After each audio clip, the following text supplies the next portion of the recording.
This is Eron Hatchett, and you're listening to Give Me Back My Pro Wrestling. Ladies and gentlemen, welcome to Give Me Back My Pro Wrestling.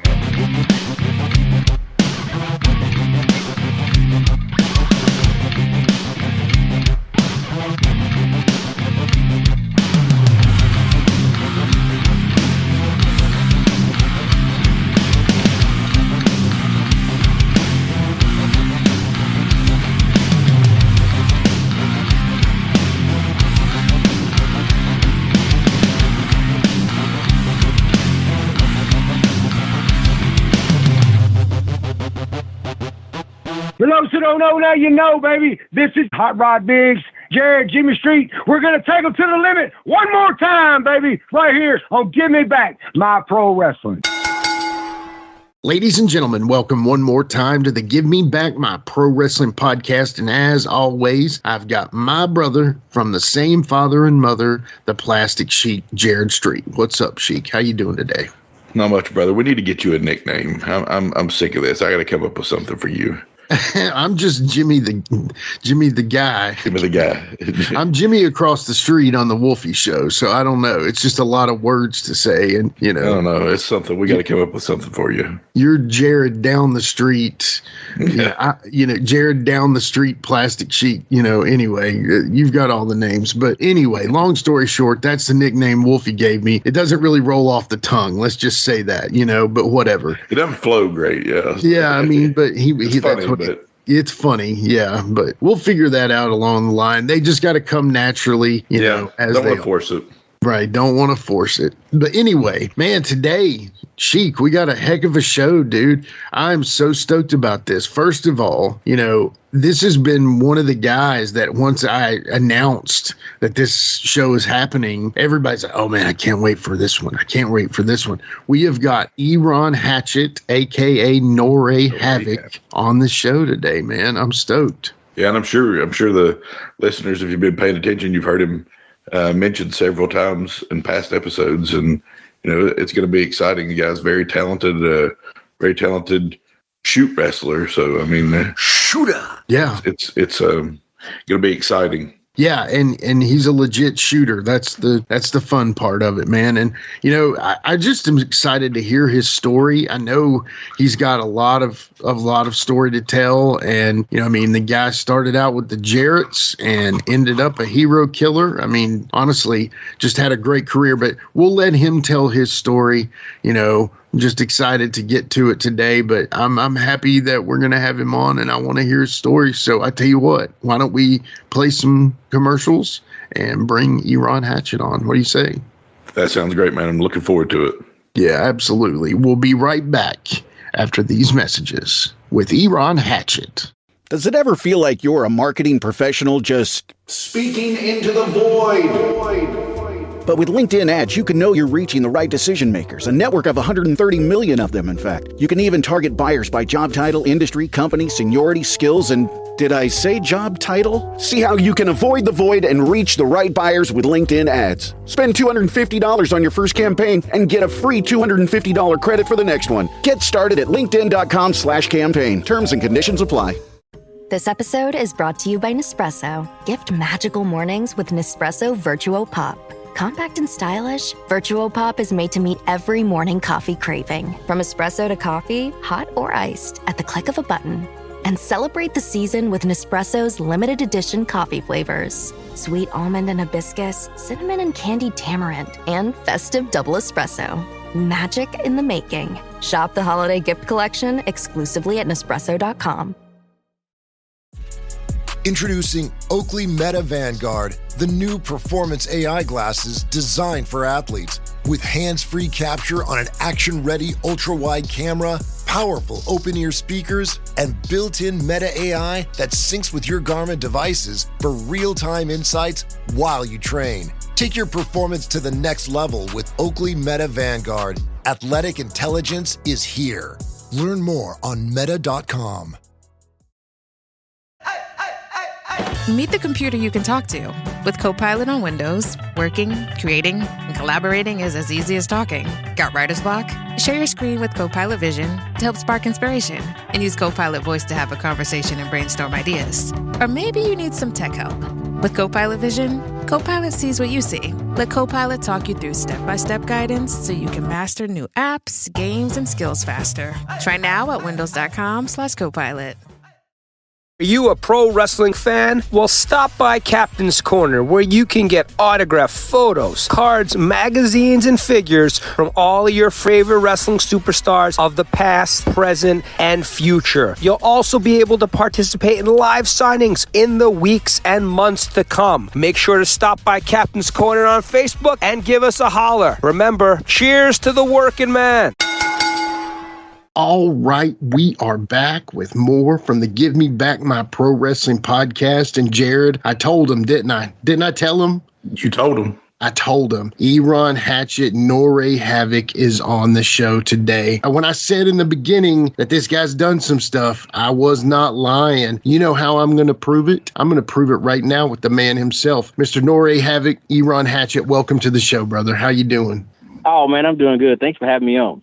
Of course, man. Glad to have you on. Now, let me ask you this. Is this the first podcast you've ever done? It is. Yes, sir. Ooh, we've got a rookie here. I love it. I love it. Yeah. I still feel like a rookie too, so. We're all rookies, man. Anyway, it's good to have you on your very first podcast, and we're so appreciative that it's ours. So we always start with the man himself, Plastic Sheik, and his first question of the show kind of sets the tone. Go ahead, Jut. All right, so this is basically just a question that's going to let us get to know you, let the audience get to know you. It's going to know your influences in wrestling. Gotcha. And four or five guys, your Mount Rushmore of wrestling, who influenced you, who you liked, however it may be. Gotcha. So for me, my Rushmore is, I got to start with Macho Man Randy Savage. I was a big Macho Man Randy Savage fan back in the day. When I got to meet him and do some interaction when he was as advertised. He actually talks that way. So that is definitely Randy Poffo when you see him. But he's going to be my first one on Mount Rushmore. As far as having everything that you want as a wrestler, he can wrestle. He has the charisma. He has an interview. So it's definitely him on top for my first pick, my first choice. My next one is so as a smaller guy, the under 6 footer. So Rey Mysterio and Eddie Guerrero, man, those guys are just great, what they brought to the table, and especially Rey, because when he came along, no one was really seeing an under 6 footer that could draw you money. They just didn't see it that way. And I think he really changed the way you looked at some shorter guys and how they were. And Jerry loved shorter guys. I mean, he was a smaller guy. He wasn't a tall guy, so he loved smaller guys. But to see him go to New York and what he did there was just awesome, the way he put some of the smaller guys on the map and the way he made us look. Same with Eddie. Eddie wasn't a very tall guy. He was a big, thick guy, but he wasn't a very tall guy. And I loved his charisma. I love what he brought to the entertainment side of it. He's probably unmatched in that. And then the last one, I'm going to say Ron Simmons.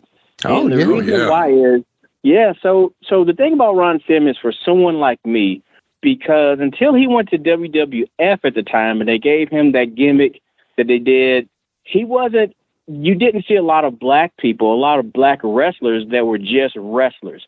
There was always a gimmick that came with it. But he wasn't a gimmick. He was Ron Simmons. Right. And he became the first black world heavyweight champion as Ron Simmons, not as Farouk, not as, anything other than what Ron Simmons were. So that was, for people like me, that's big to see that, hey, man, we're regular. We're just like everybody else. Right. We do this. So definitely Ron Simmons is going to be my fourth one that's on my Mount Rushmore of wrestlers. I love that. Yeah. That's awesome, man. You got some great picks there, and I love the Ron Simmons pick. I mean, the man's a heck of an athlete. Played football at Florida State. It was he's just a mountain of a man.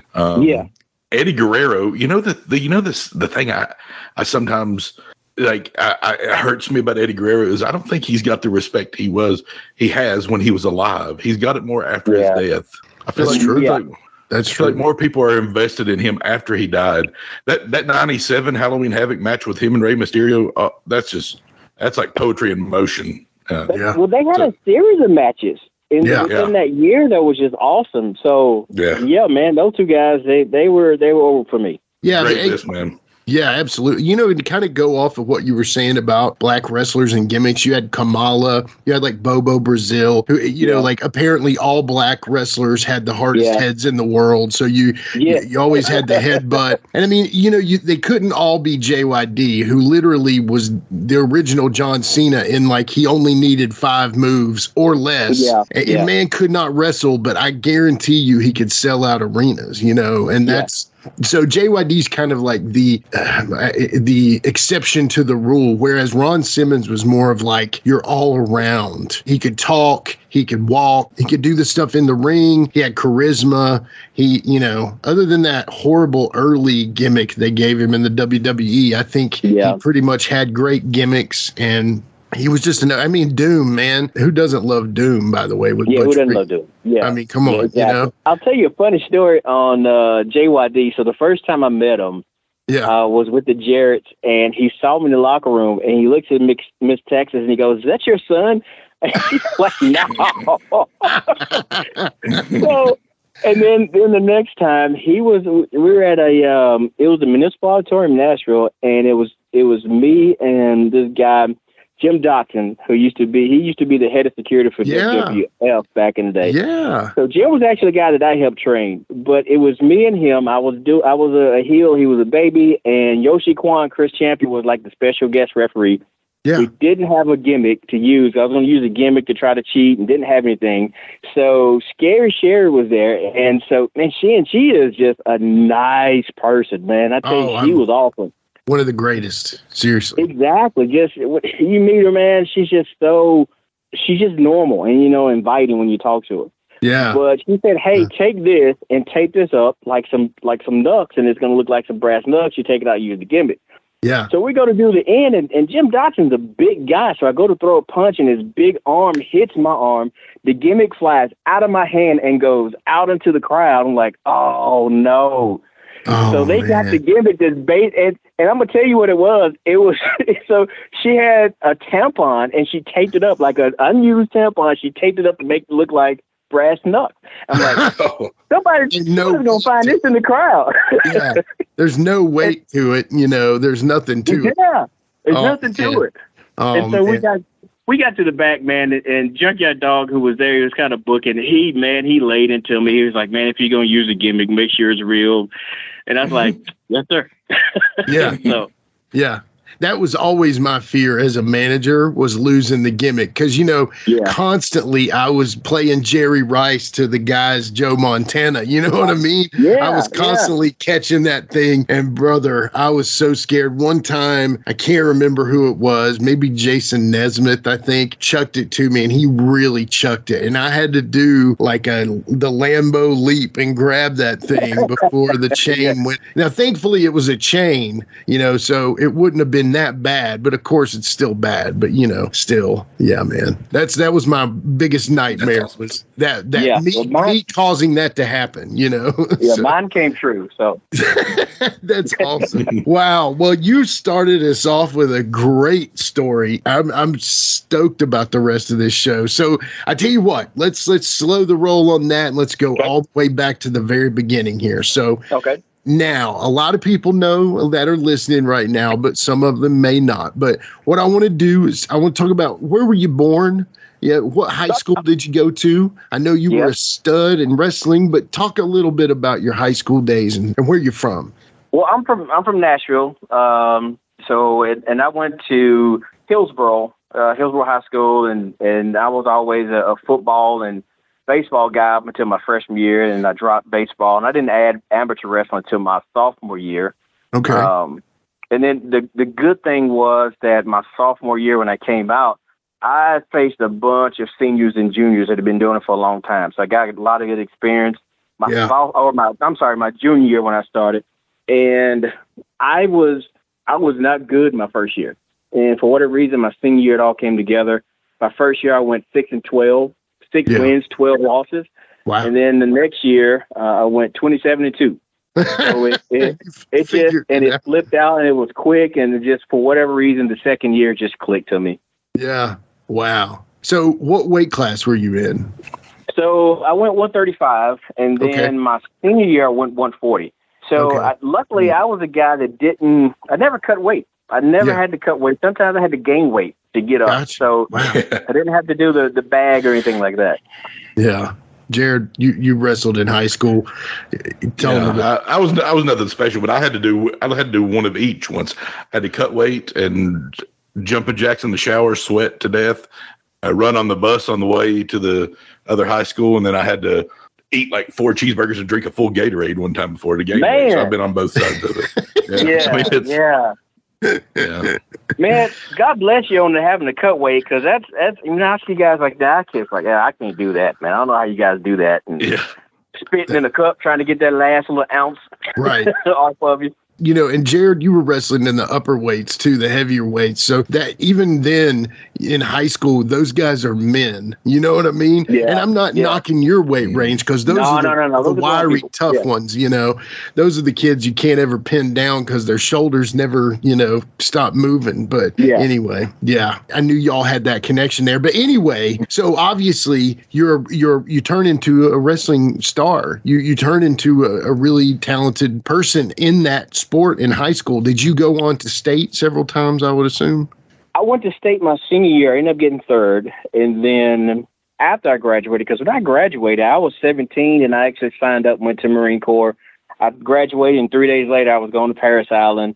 So I went to reserve. So I didn't go regular Marine full-time. Yeah. And then after that, I did I went to junior nationals. And so somebody convinced me, say, hey, man, takedowns is your thing. You need to go into freestyle. I said, you know what, let's do it. And I did it, man. I won a couple of matches, and then I got to one guy, and I don't know what happened, but I've never seen anybody move that fast. He was behind me, and next thing you know, I'm counting the lights on the ceiling, and he pinned me that quick, and I go, you know what? I don't know if I want to keep doing this. I've never been picked up before. So it was like, hey, man, this dude just picked me up. So, yeah. That's brutal. Yeah, that's a realization right there. It is realization. And wrestling, you can be good, but it's usually always someone better than you. It can be humbling. That's right. And you can go undefeated for 3 years, and then you face somebody that just happens to be better than you. That's like the MMA, man. It's UFC and all that. It's like you always see somebody that you think is the best ever, and then they get beat, It's just how it is. Yeah. But one shot take you out. Yeah. I never thought my man Cormier was going to lose, and then John Jones comes along, and then I started liking John Jones, and then it's how it is. Yeah, I got you. So when did you get to start liking professional wrestling? Man, I had always been in professional wrestling. My grandmother, she was from Columbia, Tennessee, and we used to go there on the weekends, and she'd always have it on. She'd always have Memphis wrestling on. And then when I got to high school, a buddy of mine, he ended up being my best friend. He came to class our freshman year, and he had pictures from the fairgrounds. And I thought that was the coolest thing, because I'd never been to a live wrestling. Yeah. And so he took me down, and a friend of mine, they knew Tracy Smothers, and I went to go talk to Tracy because they had a picture. I went to go get a sign. Yeah. And if you are in wrestling and you did not meet Tracy Smothers, you have missed out on a huge opportunity. Right. For one of the greatest people you're just going to talk to. And he was just so cool. But I was hooked when I went. So the first match I went and saw, and it was Phil Hickerson against Scott Steiner. And I remember Phil Hickerson slammed Scott Steiner. I remember the ring sounded so loud. I was like, man, that had to hurt. But I was so excited to be there, and I started going to the matches to the fairgrounds and his name is James. Started going to the fairgrounds with him. He actually, when I wanted to train him, we wanted to be a tag team. It just didn't work out for him that he stayed into it. So that's how I was really into wrestling, to pro wrestling. That's cool, man. That's cool. It's always it's so surprising to me always how many times you hear somebody say, my grandmother. I mean, it's just it's mind blowing to me and Jimmy, because our grandmother didn't like wrestling at all. So. No, he's not a fan at all. But our uncles did. That's thank God for that. So we got it some way. We just didn't get the natural grandmother route. But Oh yeah. Now, do you remember ever watching any? Shane used to tell me stories about how the Jarretts used to run in a Quonset hut in Colombia. Did you see any of those shows ever? Or was that before your time? No, yeah, it was before my time. Before my time. Gotcha. Well, I bring that up because the obvious next step in this one is getting into wrestling. Now, obviously, you're liking wrestling all your life, become a wrestling star in high school, go to the reserves, all that. But then what leads you getting into the actual becoming a pro wrestler? So I got in two different ways. So I actually got the Jarretts second. I got to do... There's a group out of Japan called UWF at the time, and they were what's called a work and shoot. So it was a submission wrestling group. Was that the pancrase style of wrestling? Is that what it is? Exactly. It was exactly that style of wrestling. George Weingroff, that kind of thing. Anyway, I'll shut up. No, you're good. So Gary Valiant, actually knew Gary Valiant in high school. He wrestled at Pearl Cone. Another wrestling star, yeah. Yeah, man. He was the only one from his school that made it to state. So that's when I met him and kind of got good friends with him, was because he would come to Hillsboro to wrestle with us. He wrestled 152, I believe, if I'm not mistaken. Okay. But I saw him one day, and I asked him what he was doing. He told me he was wrestling. I was like, "Are you kidding?" He goes, "Yeah, man." He said, "Hey, there's a guy named Tom Byrd, and if you want to talk to him, and he can kind of get you started." So he got me hooked up with Tom Burton, and we started. Originally, we were doing shoot-style wrestling, and they brought me in to spar with Gary's brother. Oh, Billy. Yeah, so Billy. Yeah, so I used to spar with Billy as I was learning. So my amateur background was there, but my submission was not there. So gotcha. I could take Billy down, but it was not a big deal for Billy because he knew how to make me tap in a couple seconds. So Billy was good, man. I love Billy. Billy was a great guy, by the way. So I'm doing that for them, and so Tom is actually showing me things, what we call American style wrestling, which you see here, and I'm also training for submission. Well, in the meantime, a buddy of mine that I work with was the first cousin of Jerry Jarrett. Okay. And he said, "Hey, man, they got a wrestling school. Do you want to go check it out?" And he goes, "Hey, I'm going to send you down there and talk to my aunt, which is Christine Jarrett." Oh, yeah. Said, yeah, let me do that. So that's how I met them. So I went down and talked to Christine, and she was great. She introduced me to Jeff first and then to Mr. Jarrett, Jerry Jarrett. And I talked to him. He said, "Hey, once you come to the Sunday, they had the workout session was at a gym that was in Hendersonville, I do believe." Yeah. And so that's how I got started with them. That's awesome. The first session that I showed up, man, I had like $30-40 on me, and you had to join the gym, and I only had enough money to join the gym. And I remember joining the gym, and I went to Jerry Jarrett and said, "Listen, Mr. Jarrett, I'm sorry, I only got enough money to join the gym. I don't have enough for this first session." And he said, "Eron, don't worry about it. Let's just get you in there, and let's see what you can do." I said, "Okay." Yeah. And so the first thing we did, and this is really how I got in with the Jarrett. So the first thing we did, I'm a shooter.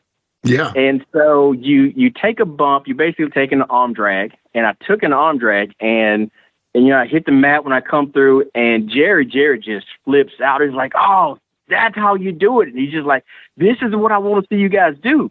So then the next time I have to give an arm drag. Well, my arm drag is a shoot arm drag. I wasn't doing a working arm drag. And it was against Jason, who is Jerry Jarrett's youngest son. And I gave him an arm drag and literally threw him across the ring. And I remember Jeff going, "Well, damn." So I didn't know a working arm drag. I just knew a shoot arm drag, and I threw him. And so it kind of impressed him. And at the end of the session, Jerry Jarrett said, "Hey, listen, how about if you would train Jason amateur, I'll train you pro free." I said, "Well, that sounds like a good deal." So that's how I got with him. That's awesome. Okay. I got to hear this. Before we get to more of the Jarretts, because this story is going great, I need to hear your very best Tom Burton impersonation. "Oh, you're right. You can't do that, man. You look trying to Hulk out like Hulk Hogan." He actually told me that one time. "Don't Hulk Hogan on me like that." Yeah. So, I don't do a real good tone, but he has that scraggly kind of deep voice. Gruff voice. Yeah. It's so funny. We hear all these interviews. And Jared, do you ever feel like it's just a puzzle with all these pieces coming together? And you hear like, now we're hearing your side of things. And I just feel like we heard Ben Jordan or Kroll or all these different guys, Shane Morton, all these guys. And we're all finally putting pieces together together to where I feel like I'm slowly becoming a Middle Tennessee expert. So anyway, on to another subject. But long story short, you're with the Jarretts, so you're training Jason in shoot, and you're learning from them in the work. So now, when it comes down to it, how did you separate the two? You talk about your arm drags a shoot, but how did you slowly learn and maybe this is too much, and if you don't want to give it all away, but whatever, how did you slowly separate the two? Man, I tell you, it wasn't that hard. A couple of sessions I had it. And, I still had the Jarretts I was working with, and I still had Tom Burton. So Tom and I actually ended up having a falling out, but the beginning was great with Tom because Tom actually took me around to get me started in outlaw shows. Oh, okay. So, I mean, and the camp was great because we had good people that came through and taught you stuff. Tom Pritchard came through. Tom Pritchard, let me tell you. So Tom Pritchard gave me a compliment and to this day, I don't think I've ever had a compliment as good as what he said. Okay. And so Tom was a great trainer because at the end of the session, he would always encourage you to keep going. It's like, hey man, this is not an easy business. Right. Taking these bumps is hard. I mean, even running the ropes, you have to learn you had to get a tolerance to hitting the ropes. And so he would have a good at the end of the session, just a pep talk, and he would talk about where he came from and his martial arts background, things like that. And I remember one time he just kind of threw in. He goes, "Not everybody gets it naturally like Eron," and it wasn't one of those things that made me like got a big head. It actually brought a tear to my eye. Wow. Nobody had never said anything like that to me before. So I thought, man, I still don't think I've ever had a compliment as good as when he said that. No, because it was like right time, right place. You probably were needing that, even though it wasn't like something that, okay, I'm going to quit today, but still that small amount of encouragement from somebody like Dr. Tom, dude. I mean, seriously, that's great, So did that also, because the way I make sometimes compliments, especially out in the open, end up getting you heat. Did that get you heat with anybody else because he was calm? It did, man. Everybody was cool in the camp. I mean, that's cool. And if you didn't hear, like Kroll. So that's why I first met Kroll, and Kroll was one of my best friends. That's why I first met Kroll. And then Glenn, of course, Kane was there at the time. Kane was great, by the way. But he was funny because he would, if you do something with him, he was because he's such a big guy, he would think that he's hurting you. Right. And so I remember watching this film of one of the sessions with me and Timmy with Kroll, and he's giving me a shoulder tackle, and he was so worried that he hurt me. And I'm like, man, I'm all right. But he was that type of person. But no, there was no animosity at the school or anything like that, man. I mean, everybody enjoyed being there. I think everybody enjoyed just kind of having a piece of that world. Yeah. If that makes sense, we weren't in the business, we weren't in the locker room, but having a piece of that world, just being able to take a bump and things like that. Yeah, that's awesome. Man, that's a star-studded class, too. That sounds awesome. Yeah. I love that. So tell us about, your first, what you call your first match and, what promotion or whatever that was for. So my first match was in Shelbyville, Tennessee, and it's probably my top 2 or 3 matches I've ever had. It was Chris Kearns. Oh, yeah, man, it was a great match. And I tell you one thing that Tom Burton was really the person that was, do as I say, not as I do. Mm-hmm. And he would always say, listen to the person who was the veteran. And, a lot of times back then, the veteran was the heel, the babyface was the more green guy. And that was that case. So I really just had to listen to Chris Kearns, man. He guided me. We had a great match. I remember beforehand, he was like, hey, man, a lot of people don't want to take this leg drop. Will you take this leg drop off the top rope? I'm like, yeah, man, this sounds cool. So the end of that match, man, I mean, it was just like I said, it was one of my top 3 matches, and it was just basically listening for the veteran guy to tell me what to do and just following his instruction. That was Chris. So it was a good match. That's awesome. That's very cool. Yeah. Do you by chance remember anybody else that was on the card that night? Do you remember anybody in the locker room that was around? Well, the funny thing is, Tracy Smothers always calls me Shooter. He was there that night. Okay. And so there was somebody that knew that I was an amateur wrestler, and they wanted to try to put some hands on me. and they were just playing around. I didn't feel like playing, so sometimes you just got to take somebody down and put them in a hole. And so after that, Tracy started calling me Shooter. So I remember he was there. I think it was the first time I met Wolfie. I don't think I met Jamie yet. I met Wolfie because I don't think they had quite started PG-13 yet. So was he still Airwolf first? Yeah, he was Airwolf then. Yeah, he was Airwolf. Yeah, Airwolf, skinny little kid. It's funny. Yes. Yeah, those pictures jumping crack out of me up. rafters. Yeah, seriously. All right. Now, obviously, you're working in Shelbyville, which, you know, again, the outlaw promotions that existed around the Memphis Loop. But the biggest thing is you actually end up becoming a USWA wrestler. Now, talk about that. Yeah. What led you to the USWA? So from that moment to leading you to the USWA, how did you get there? So while I was training, Jarrett always wanted to bring me in. It was me and another guy from Kentucky that was coming down to train, and he wanted both of us. But the problem is, he wanted one to be heel, one to be babyface, so he didn't really know how to do it, so he didn't know how to bring me in yet. So I didn't come in, and matter of fact, before, I don't think he knew I was wrestling, because I was going to the camp for about a month, and I had started outlaw shows. I remember going to Jeff and say, hey, man, they're going to let you know I started outlaw shows, and I thought he was going to be mad. He was, like, excited. He's like, man, that's what you need to do. You need to do that and get some experience. Yeah. So that was great. But how I got with them was, I went to Memphis with Wolfie and Jamie one night. And so I wasn't on the card. I drove them down there. Is this the famous story where you make them get in the back of the truck? This wasn't this time. It was another time. But yeah, okay. So I made them get in the back. They wanted to smoke weed in my truck. And I said, listen, man, you can't have that smell in my truck. I have my family here sometimes. So, you know, my aunt, my mother's in it. So you can't. So, and it's like, you know, January. So it's freezing outside. So I said, y'all got to make a choice. So they said, they back, man. They smoked. They put blankets over them, and they froze, and they come back. I pull over, they come back in. But, yeah. And Wolfie, man, Wolfie's funny. So Wolfie always tried to get me to smoke with him. And I'm like, no. But he always did dip. And I was like, hey, man, can I try dip? And he's like, no, you can't handle this, man. I said, but you want me to smoke weed all the time. So, yeah. One of them I can buy at the store. The other one I can't. Or maybe out behind the store, you know. But yeah, he was like, man, no, I don't think you want this dip, man. This is a little too much for you.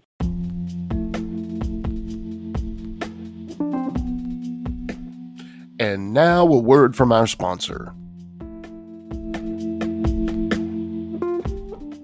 The family that vacations together stays together. At least that was the plan. Except now the dastardly desk clerk is saying he can't confirm your connecting rooms. Wait, what? That's right, ma'am. You have rooms 201 and 709. No, we cannot be 5 floors away from our kids. The doors have double locks. They'll be fine. When you want connecting rooms confirmed before you arrive, it matters where you stay. Welcome to Hilton. I see your connecting rooms are already confirmed. Hilton, for the stay. This episode is brought to you by Nature's Bounty.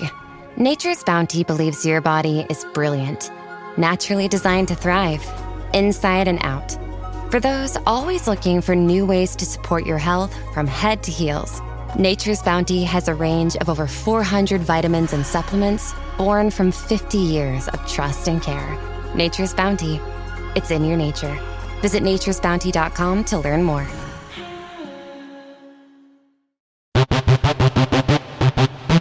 Ladies and gentlemen, welcome to Give Me Back My Pro Wrestling, the podcast that's based on the old school but can still help you find the good stuff from today.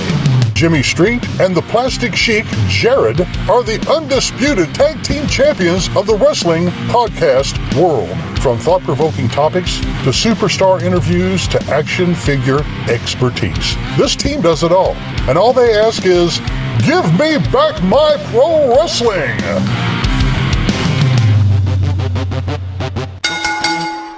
Every other Thursday, wherever you listen to podcasts. Hi, I'm here to pick up my son Milo. There's no Milo here. Who picked up my son from school? Streaming only on Peacock. I'm gonna need the name of everyone that could have a connection. You don't understand. It was just the 5 of us. So this was all planned. What are you gonna do? I will do whatever it takes to get my son back. I honestly didn't see this coming. These nice people killing each other. All Her Fault, a new series streaming now, only on Peacock. When cool, creamy ranch meets tangy, bold buffalo, the whole is greater than the sum of its sauce. Say howdy, partner, to new Buffalo Ranch sauce. Only at McDonald's for a limited time. At participating McDonald's.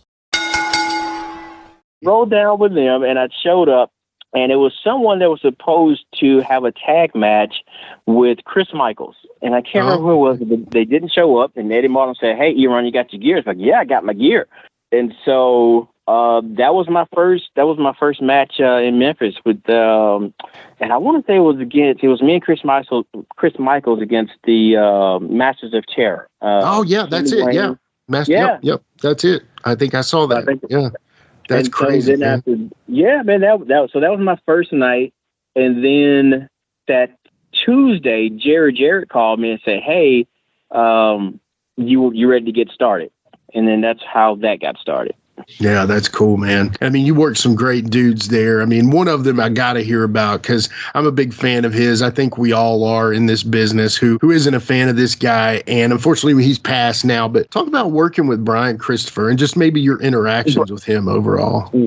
Man, Brian is a guy you're gonna have to say Brian is Brian. So certain people in the business, I mean, once you get to, and he's cool. I mean, he's not like just starting trouble with you, but every once in a while he could be a little difficult. But Brian was cool, and you know, and I got a funny story that you probably already know about it, and you're probably going to bring it up later. But I'll probably go ahead and say it because Brian was kind of, I thought, was instrumental in this, and it's the altercation between me and PG-13.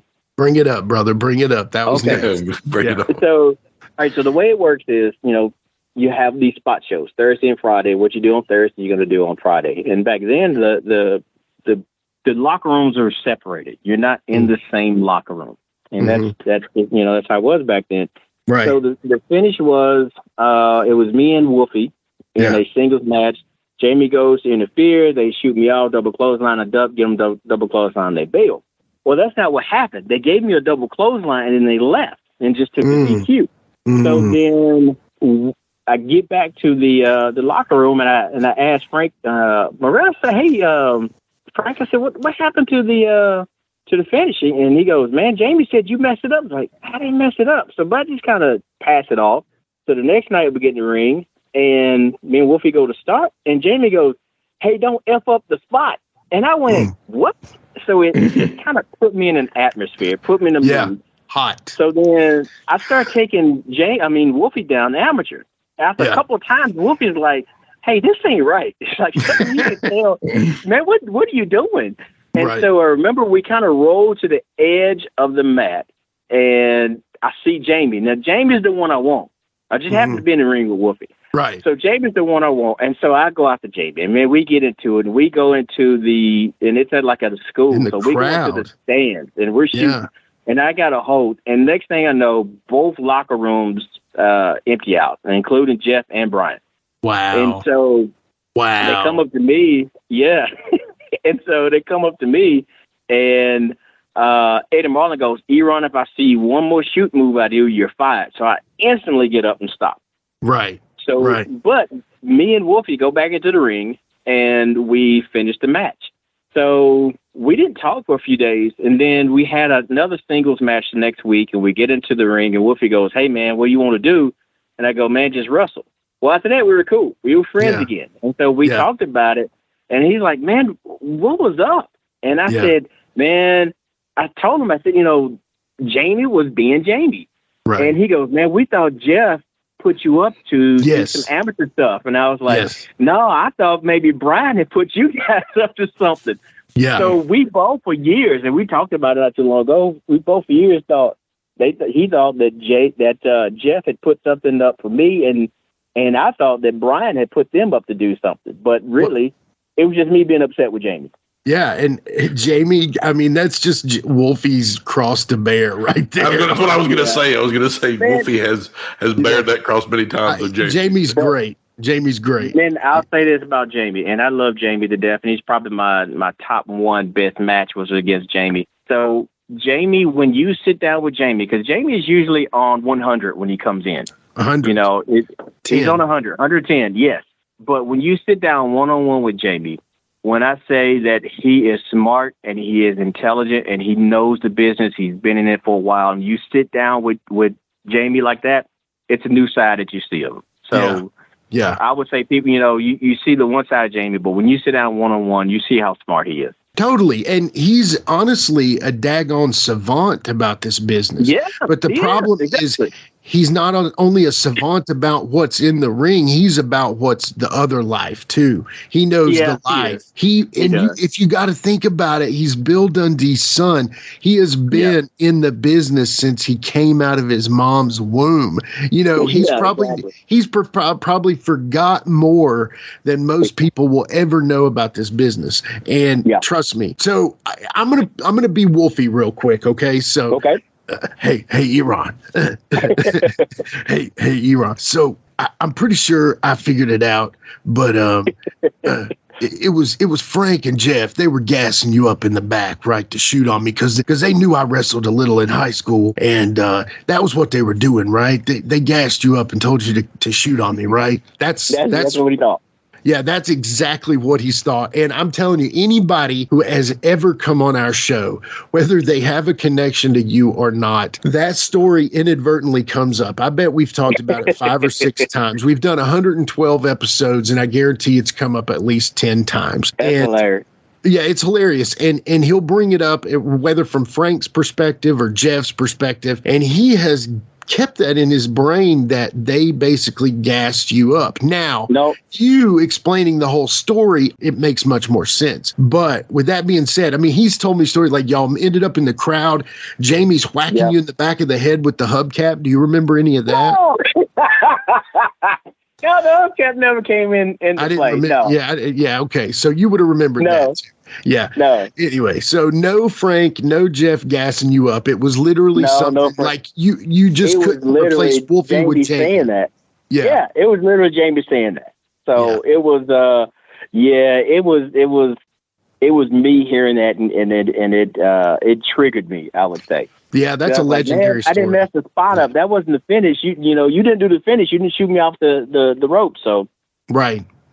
They took the DQ and really put you in a bad mood. So let's just go with that. Yeah. No, well, I would have to say one thing on Wolfie's impersonation is you got to call me Rerun, because they always call me Rerun. Okay, Rerun. Yeah, sorry. Hey, Rerun. Yeah, gotcha. Yeah. Okay. All right. I like that, Rerun, man. Wow. Okay. Is that from the show? That's happening? That's from What's Happening, because that's what Jamie would call me all the time. Oh, my Lord. Yeah, well, better that than a lot of other things. But anyway, Jamie's Jamie. We'll get with Jamie-Jamian. Yeah, that's a new statement right there. You know how like Ric Flair says he's Nachin when he's out partying and stuff? Yeah.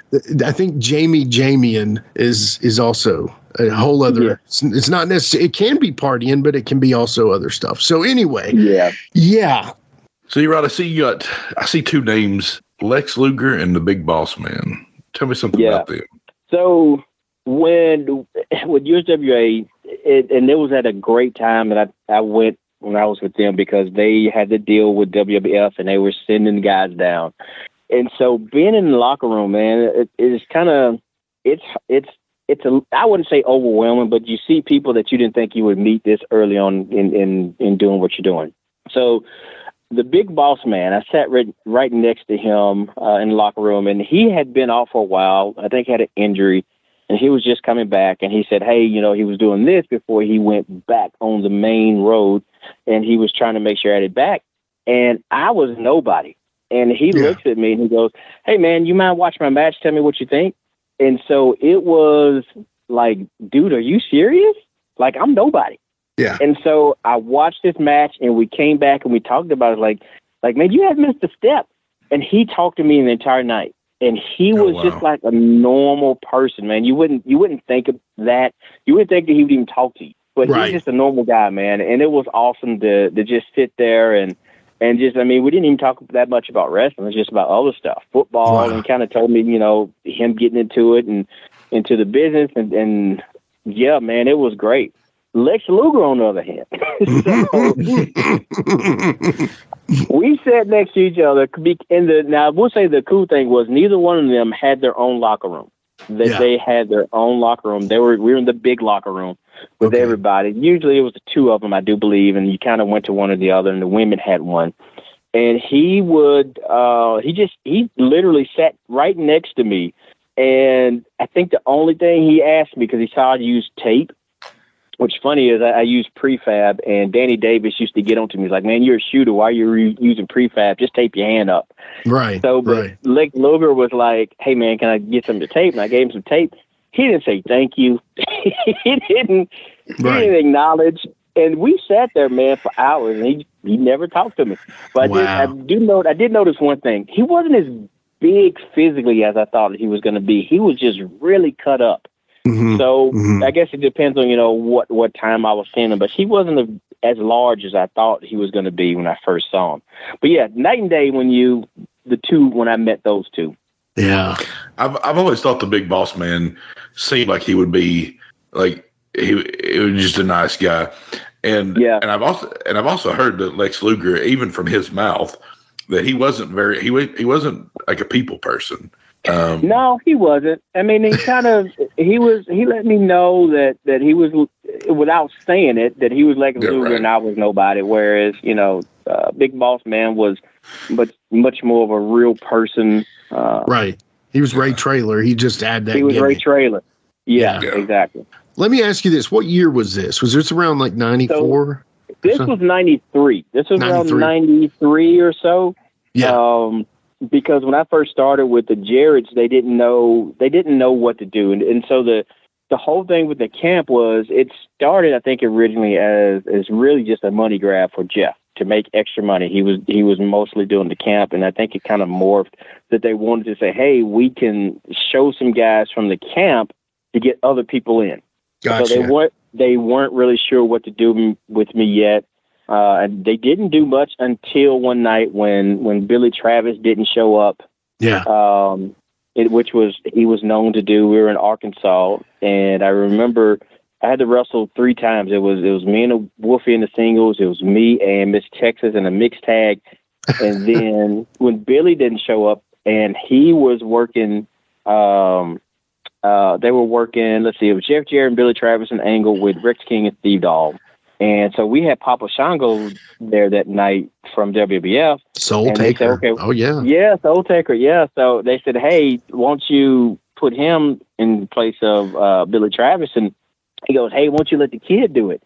And he pointed to me, and it kind of made me mad because, one, I had worked twice. But 2, he called me a kid, and it kind of irritated me. But I think that kind of got me in. So, because we ended up having a tag match with those 2, and it went pretty well. So that's when they started to do a little bit more with me. But yeah, this was around 93, maybe mid 93.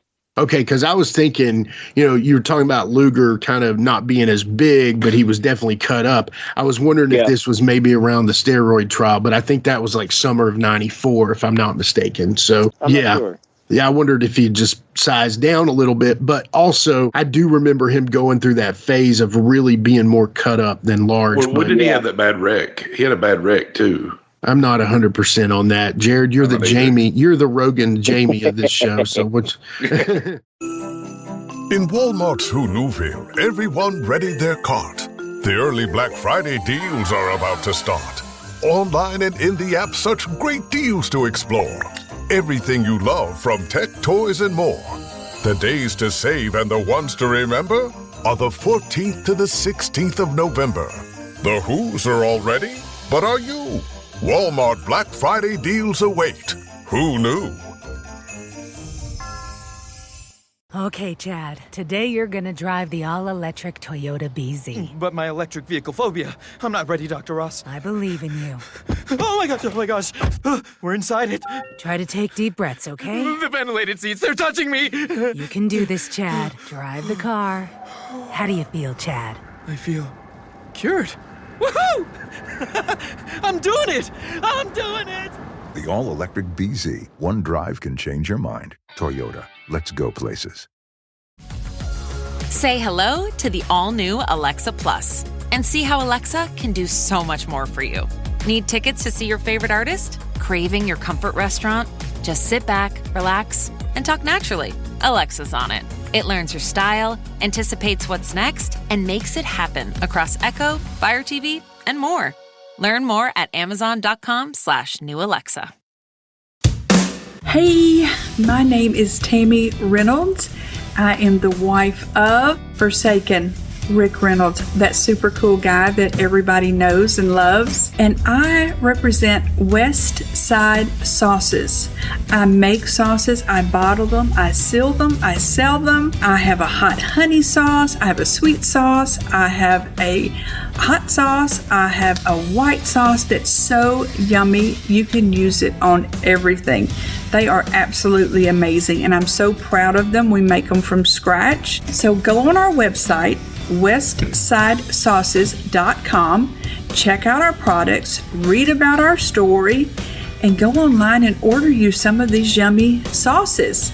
And Rick actually uses all of the sauces because he is a die-hard smoker and griller, and so he likes really good sauces and rubs, and I make them, so how convenient is that for him? Go on our website, westsidesauces.com, order you some samples, and I think you'll thoroughly enjoy them. Thank you guys. Be blessed.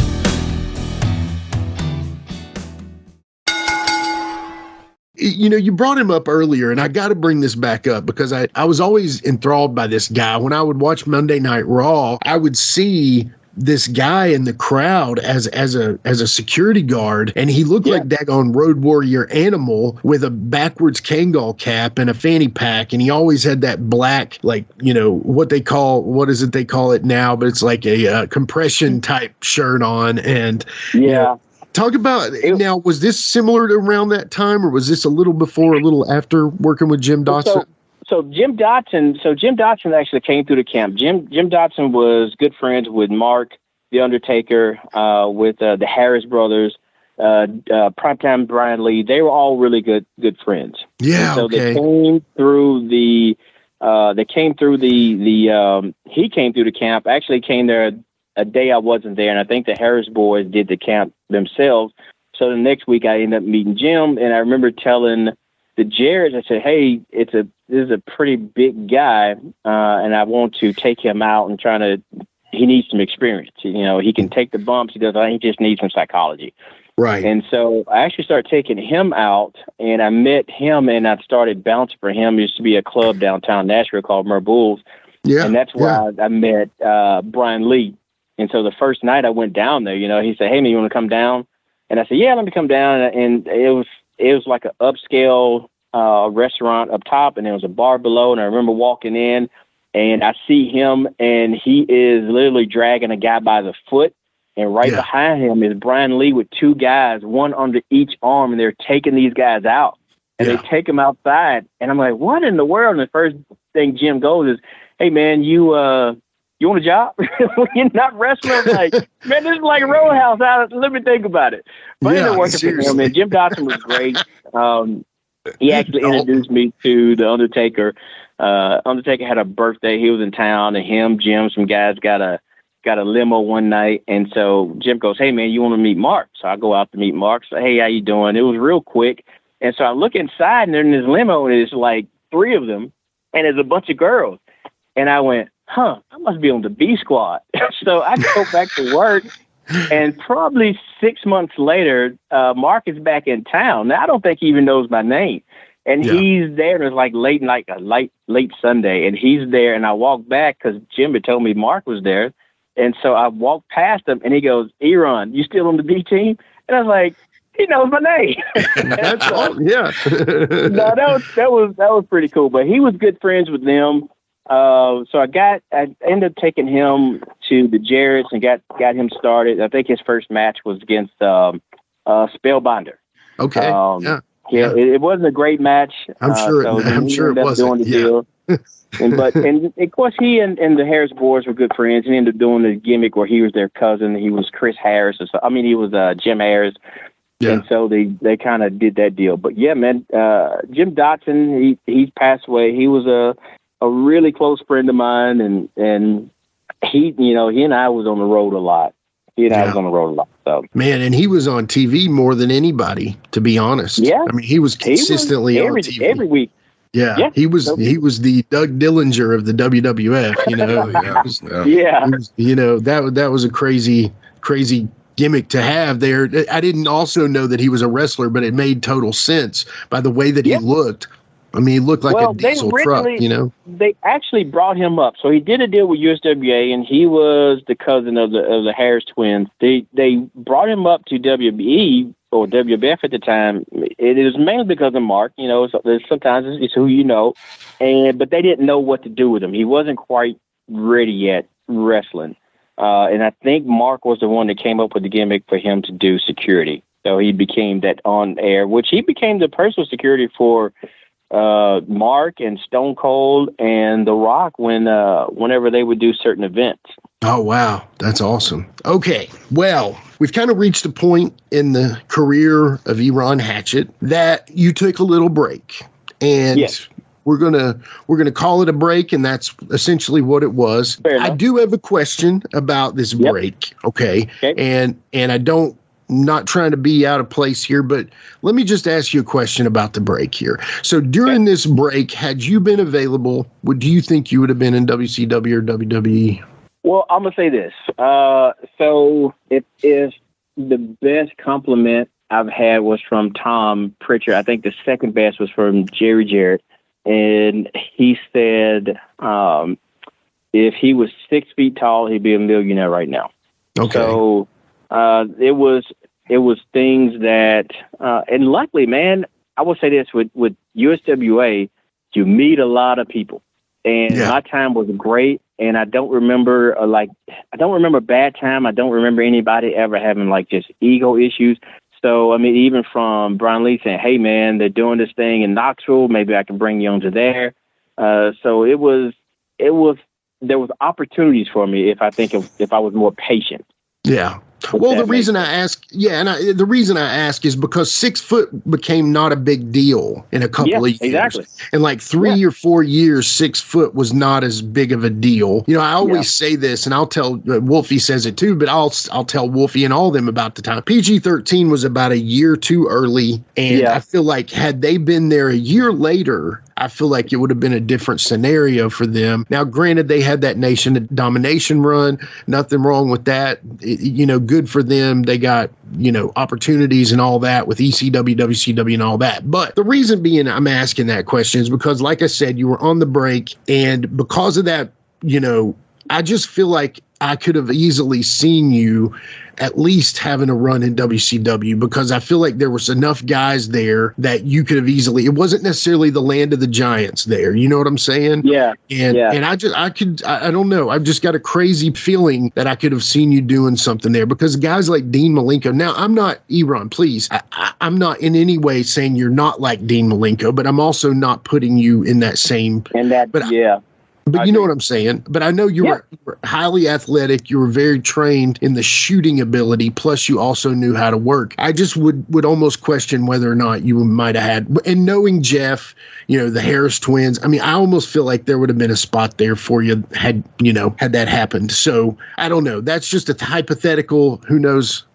We may not ever have that answer, but when it comes down to it, I just wondered if you felt like there would have been an opportunity there. So, yeah, I mean, you hope so. You never know. It's and a lot of things I think I did back then ended up being more popular. I think because in the early '90s, it was not popular to wear kick pads. Yeah. I was one that did that. I took a lot of heat from it, especially from like Buddy Wayne. Oh, Buddy Wayne would just get on me all the time. I bet. And so now things are, everyone's wearing kick pads now. Yeah. And it's not that I started things. Other guys were way better than me that started doing it, got more attention for it. But I think that look would have gotten over more. Yeah. So. Yeah, it's one of those. I think because I enjoy my life now with my wife and my 2 girls that I don't look back. Question it. Yeah. And question it. So, yeah. And that's a great place to be, brother. And I think I would say 99% of the pro wrestlers from your era, if they could say, I would say that they called what you would say you won. You know what I mean? You got the wife, you got the happy life, you got the kids, you got the stable life. You're not out there signing autographs to pay your bills now. You know what I mean? You're not. Exactly. You're not broken down. I mean, you may be hurting, maybe not, but you're probably not hurting as bad. And there's a lot of upside to that. Now, again, when it comes down to it, it's a woulda, coulda, shoulda type scenario. I just thought I wanted to ask you that because all these names you're dropping about how you were rubbing shoulders with all these guys, it just dawned on me that I felt like, that might have been something that could have happened there. You know the words dominating today's headlines. Private equity. Generative capital gains tax. America's chip fueled by market volatility. On Fed rate cuts are sweet. But do you understand how they impact your world and your wallet? In a world that skims the what, understand the why. Because context changes everything. Subscribe at Bloomberg.com. Hey, Ryan Reynolds here from Mint Mobile. Now, I don't know if you've heard, but Mint's premium wireless is $15 a month. But I'd like to offer one other perk. We have no stores. That means no small talk. Crazy weather we're having. No, it's not. It's just weather. It is an introvert's dream. Give it a try at mintmobile.com/switch. Upfront payment of $45 for 3-month plan. $15 per month equivalent required. New customer offer first 3 months only. Then full price plan options available. Taxes and fees extra. See mintmobile.com. Relive the glory days of Memphis wrestling with the Retro Wrestling Review USWA podcast. Each week, we go back in time to review USWA Championship Wrestling from the 1990s, episode by episode. Join us for watch-alongs, behind-the-scenes stories, and exclusive interviews with people who were there and lived it. Whether you grew up watching it or you're discovering it for the first time, this podcast is your ringside seat to Memphis wrestling history. It's all a part of the WrestleCopia Podcast Network. Listen now at USWApodcast.com.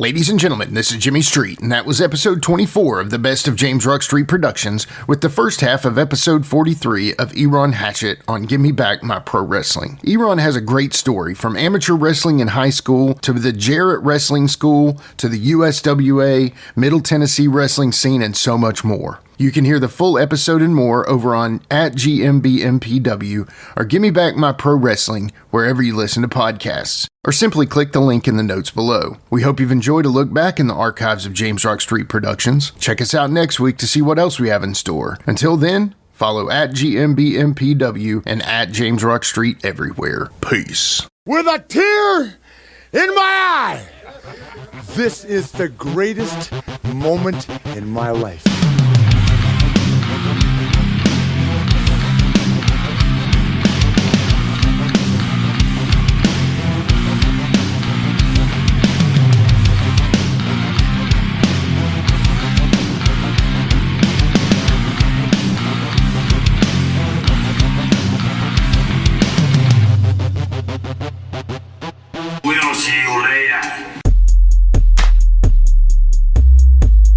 This has been a James Rockstreet production.